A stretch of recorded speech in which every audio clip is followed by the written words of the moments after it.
Billionaire CEO of SpaceX and Tesla, Elon Musk, is a remarkable human being, with his vocational mission somewhat larger than life. It is thus challenging to theorize about his leadership in categorical terms. He is an agent of change. He is a man who is leaving a legacy in his wake, driven by belief in his own vision, which seems to have no limits, other than time and space itself. Making his first millions from the internet bubble of the 90s, amongst many of his goals and ventures, Elon is striving for sustainable energy to reduce global warming. He also plans to build a human colony on Mars in case of possible extinction here on Earth. Elon could not have achieved what he has by the age of 47 alone.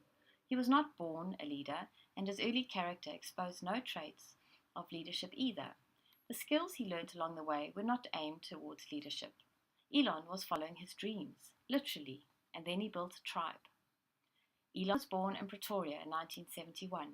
He was a very curious child who took childhood fantasies more seriously than most, blending fantasies and reality. Early comic book stories inspired him to make the world a better place. He was said to be dreaming, and people thought he was weird or rude, but he could see images clearly in his mind, like those designed by computer software. He has likened his brain to a graphics chip.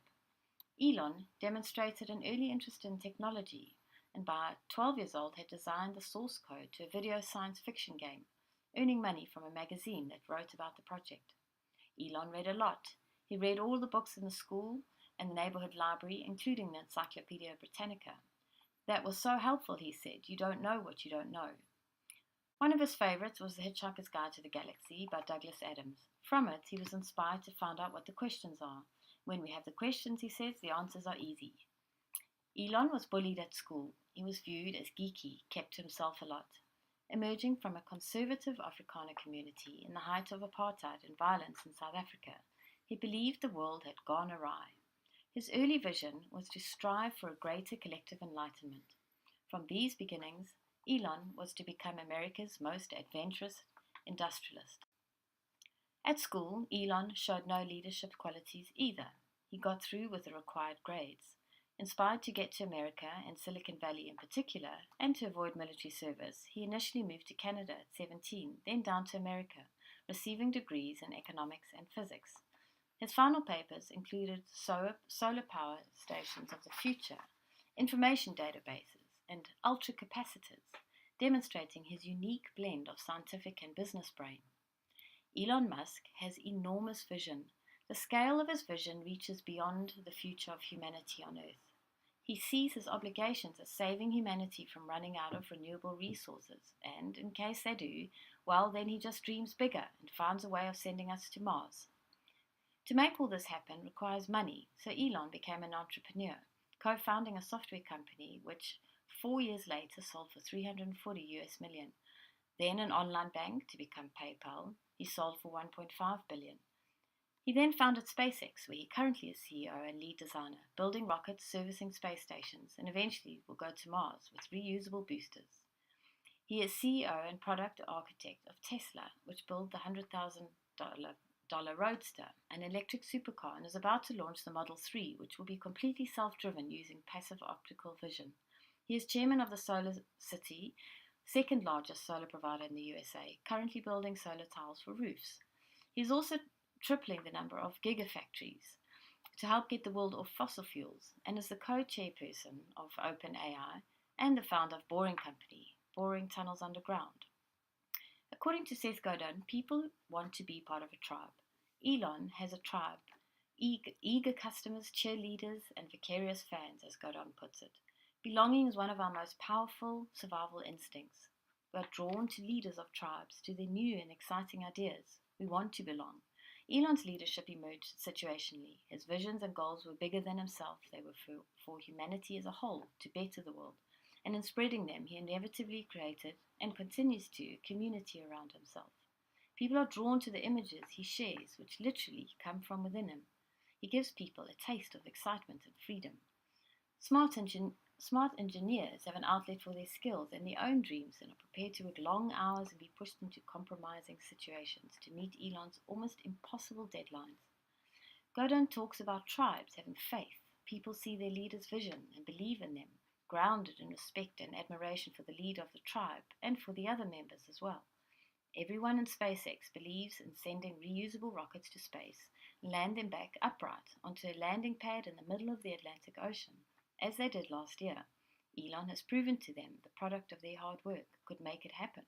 But before it happened, they only had his drive and faith to push them forward. So now they believe in sending people to Mars. Challenge the status quo, Godin says.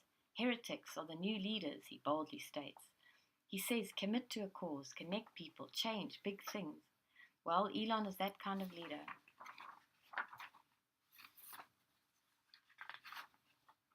The leader of a huge and ever-growing tribe with nothing but an ego to match his vision he is taking on the world and beyond. Elon has fiercely criticized for his leadership style. He can be autocratic in his approach, he demands excellence, and his employees are expected to camp in when needed. He is also known to be directly influencing and in control, at times has more criticism than praise. He sometimes treats his subordinates as if they need direction, and of course they do. He has a reputation for hot-headedness. He does not tolerate excuses, and if something is not working, he will fire people and do the job himself until replaced, demonstrating over-controlling traits. But still, people love to work for him. For Elon to have succeeded this far, however, he has had to be democratic in his style. No one can do what he does and make all the decisions alone. He may have struggled, but ultimately he does have a very interpersonal nature. He cares for his people and allows them space to be creative and grow themselves. It may be a step too far to say he has certain servant leader qualities, especially considering the size of his ego, and perhaps he doesn't put himself as servant first. But if one considers his tribe and the greater community of humanity as a whole, he identifies with his followers' needs, who are certainly not following out of fear.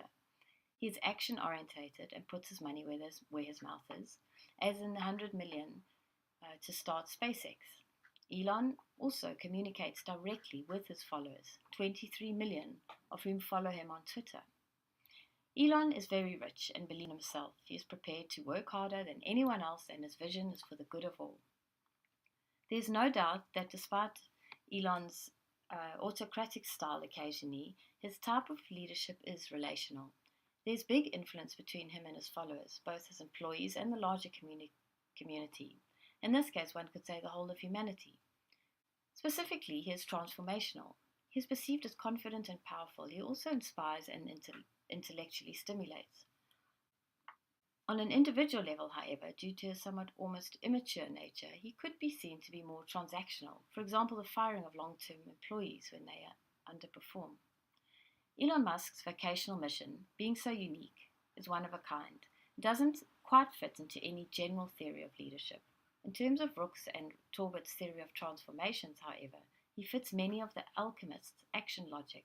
His ability to reinvent himself, not only as an entrepreneur and technical genius, but the ideas that keep pouring out of him. Online databases and banks, rockets, solar power, fully electric semi-trucks, branded hats, digging tunnels under LA to ease the traffic flow. The alchemist has an extraordinary capacity to deal simultaneously with many situations at multiple levels. They can engage in multiple organizations and find time to deal with issues raised by each. They are, by virtue of their achievements, unconventional and few and far between. Working for Elon Musk has its ups and downs. He is responsible for the jobs of thousands of people, many who report they love working for him and the perks they receive. The biggest perk is the culture of SpaceX itself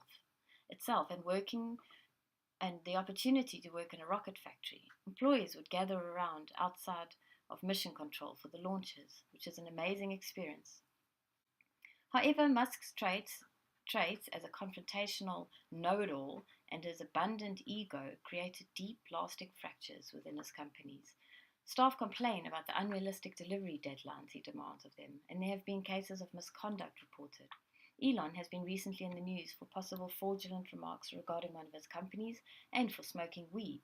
He is sometimes referred to as a cowboy making irresponsible remarks. Kyle Gray in her book, however, makes the case that Elon's ego, however, is not all bad, especially if he can save humanity from self-destruction. Elon has 23 million followers on Twitter. He is worth around $22 billion. He's doing something right. The question is, can one person be everything? A crazy, dreamy, nerdy boy who grows up to be one of the wealthiest men in the world, using little more than a Twitter account for marketing, sending reusable rockets to space with plans to save humanity from its own destruction? Can he also be a true, authentic leader, a servant leader, a true alchemist, transforming his tribe towards a future of self-fulfillment for themselves and their children? Perhaps he can. Elon may be considered in part alchemist, but he still exhibits action logic traits all the way back to the opportunist, trying to win any way possible, with hints of the expert ruling by logic and often functions as the achiever, meeting goals and juggling duties and market demands. Perhaps Elon can achieve real transformational leadership, taking stock of his personal journey, becoming more self-aware of his personal relations and the impact he has to individuals, all of them, not just the sample he chooses for publicity or the feel-good factors. For Elon's legacy to continue beyond his lifetime, for the possibility of space exploration and human colony on Mars, and all the amazing things he is doing on Earth, he will need to spend time serving his followers, empowering them, enabling his tribe to continue long after he is gone.